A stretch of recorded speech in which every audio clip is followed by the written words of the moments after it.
Hi, welcome to TELW. This is Manu once again. A question that I keep getting asked is how to introduce yourself to strangers. What it actually boils down to is how to introduce yourself, how to give up the conversation, and how to close it. You look at these three things. Okay? See, there are literally millions of situations where you meet strangers, where you need to introduce yourselves. Let's classify them into, let's say, 4 parts. The first, for me, is in the college. There's a lot of students that have asked me this question, and college is the first place where you are exposed to the real world outside after the very structured environment in school. So in college, you do nothing, it's very informal, and you simply say, "Hi, my name is Manu." If you want, you can extend your hand and say, "Hi, my name is Manu." Good enough. Another situation is a very formal presentation. When you make this presentation, you have to first tell who you are, and then tell them why you are there. So it follows the presentation facts. Now I'm that now. So you may say something like, "Hello, my name is Manu. I'm going to tell you something about," and give it on. There could be a third situation, which is a very informal one.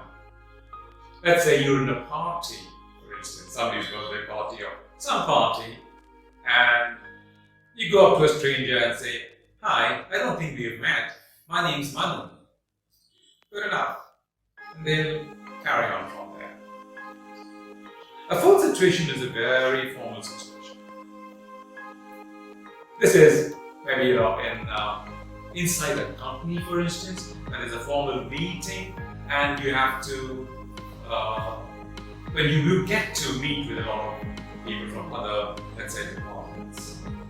So this interdepartmental meetings, you might go and say something like, "Hello, my name is Manu, and I'm with the accounts department. I'm a junior executive in the accounts department," whatever. And maybe another formal meeting situation could be where you're with people from other companies, outsiders, maybe your clients, your suppliers, groups, whatever. In which case you can say, "Hello, my name's Manu, and I'm with TCS." Good enough, you just tell the name of your company. Or, "I'm from the sales team of TELW." That's good enough. But you don't really stop here, do you? You take it further. So, how do you take it further? Let's look at that. We just looked at some of the situations here. Then we look at the icebreaker. What's icebreaker? It's actually oiling up the wheels of conversation. So you break ice. And you do that literally by saying stupid, useless things, inane things that don't add any value to the conversation. So what do you mean by that? As an icebreaker, you might say something about the weather. Nice topic. You can say, "Nice weather. It's too hot, too dusty," whatever. You can also say things like,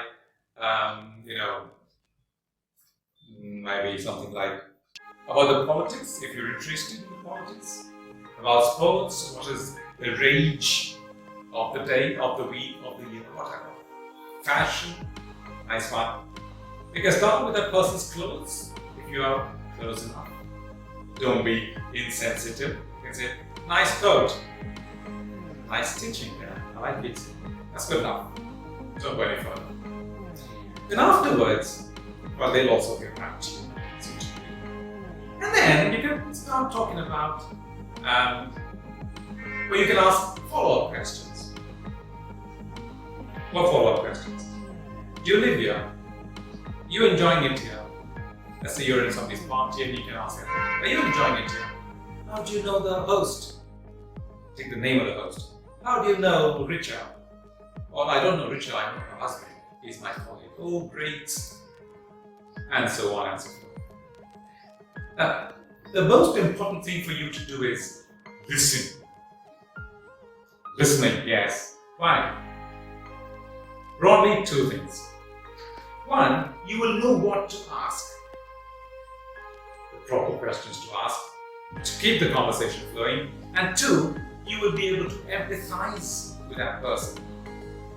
Because any conversation, any communication is aimed at coming closer to that person. It's like, well, that's it. So if you want to come closer, you have to empathize and you have to ask the right questions. That will help you come closer. Yeah.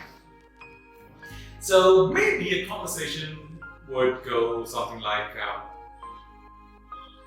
you look tired. Yeah, a little bit. Now, you look tired. It's like you're observant. You've seen that, so you not only listen, you also see properly and say, okay, you look tired. Say, yeah, a little bit. He doesn't know that you really want to listen to the whole story that he has. Then you ask him, you encourage him to speak. Why? What happened? Oh, I didn't sleep last night. Okay, so he gave you some more information. Now you empathize with him.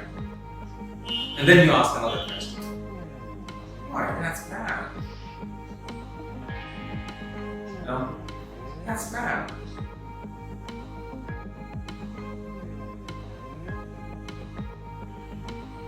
So a typical conversation could go something like this. You look tired. So you're telling like, okay, you look tired. You're observant. So you not only listen carefully, you see carefully, not just look.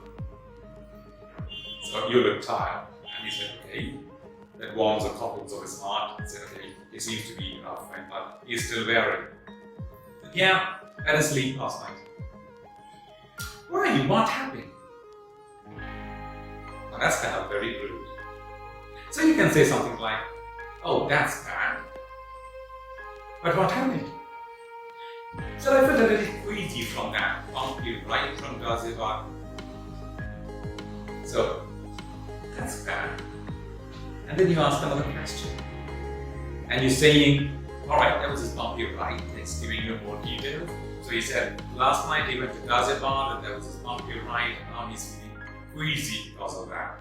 So he gives you 3 bits of information. So you can ask 2 different questions if you want. But don't go there. You go a little bit further and say, I bet. So you're saying, yeah, I know what you're saying is true. I believe what you're saying is true. So you're saying, I bet. Then you ask another question to encourage that person to speak. You can ask, was it a long drive too? So you say, you said I'll bet. So you agree with him. Then you ask another question, saying, was it a long drive too? Two, which means, yeah, that's true. Is this also true?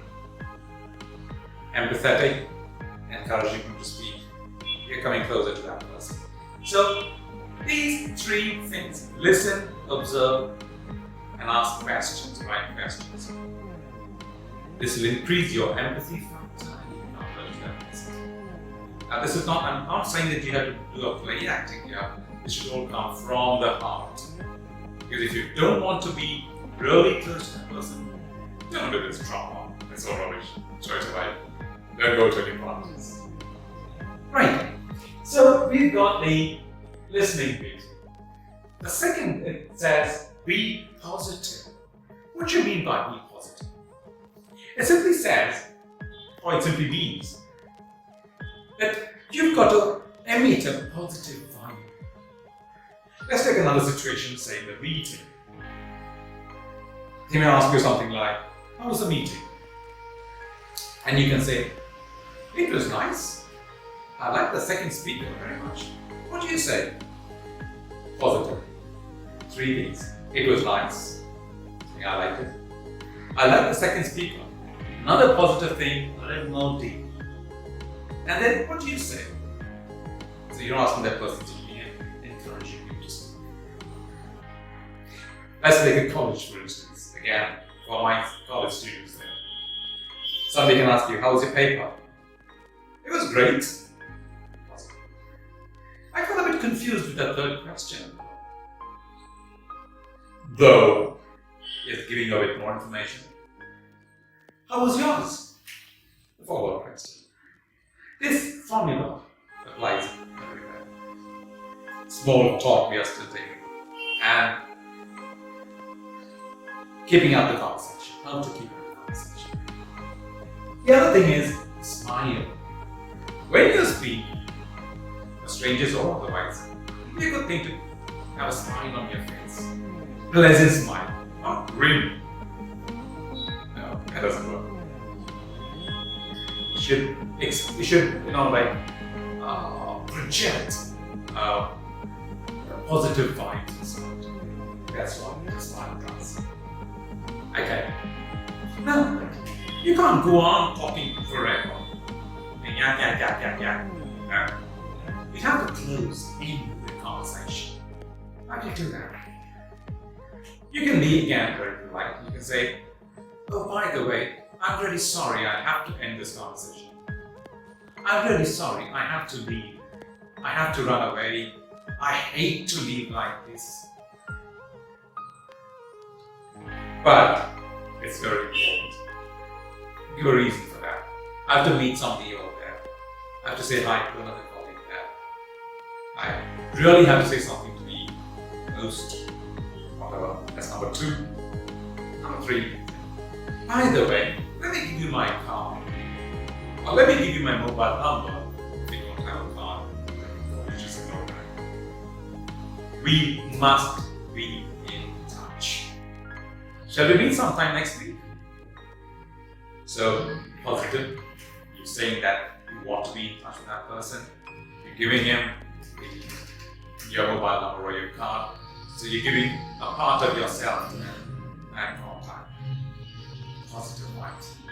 And that's the way you end a conversation.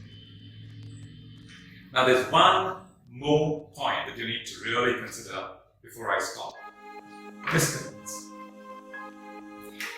Don't worry about the mistakes that you make. Don't even think about them. Just keep talking. People at the end of the conversation won't remember your mistakes. They'll only remember your smile and your positive attitude.